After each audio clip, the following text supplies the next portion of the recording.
असं अर्ध्यामधून कसं चला सांगतो पुढे. जय भीम जय शिवराय मित्रांनो. आज जायचं होतं अमरावती. मग काय सरळ आला आपण पंपावर आल्या आपल्या गाडीत 3.5 रुपये पेट्रोल टाकून दिलं. तुम्ही तोपर्यंत लाईक आणि फॉलो करून घ्या आणि व्हिडिओ शेवटपर्यंत नक्की पहा, कारण की आज तुम्हाला काहीतरी नवीन दाखवायचं आहे. मग निघालो आपण अमरावतीसाठी. मग जाता उद्यान घेतलं बाबासाहेबांचं दर्शन आणि सरळ निघालो आपण अमरावतीसाठी, कारण की आज झाला तर उशीर. मग काय 120च्या पूर्ण येऊन पोचलो ना आपण अमरावतीत.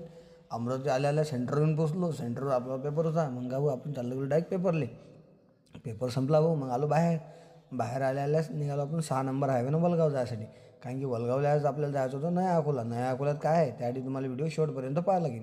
मग नया अकोल्याचं डायरेक्शन घेतलं मी निघालो नया अकोल्यासाठी. तोपर्यंत तुमच्या भावाला नक्कीच तुम्ही लाईक आणि फॉलो करा.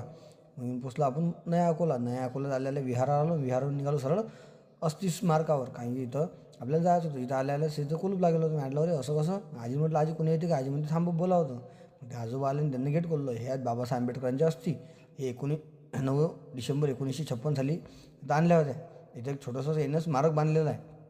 हे स्मारक तुम्ही पाहून घ्या. याच्यात बाबासाहेब आंबेडकरांच्या अस्थी. तुम्ही कधी इकडे आले वलगावले तर नक्कीच तुम्ही दर्शन घ्या. ह्या आहे पूर्ण माहिती. मग इथलं हे आहे बुद्धविहार. या बुद्धविहारात अस्थी ठेवलेल्या आहेत. तुम्ही इकडे कधी आले तर नक्की माहिती घ्या. ह्या आहेत आजोबा. या आजोबांनी चांगल्या प्रकारे आपल्याला माहिती दिली. त्यासाठी आजोबांचे धन्यवाद आणि जय भीम.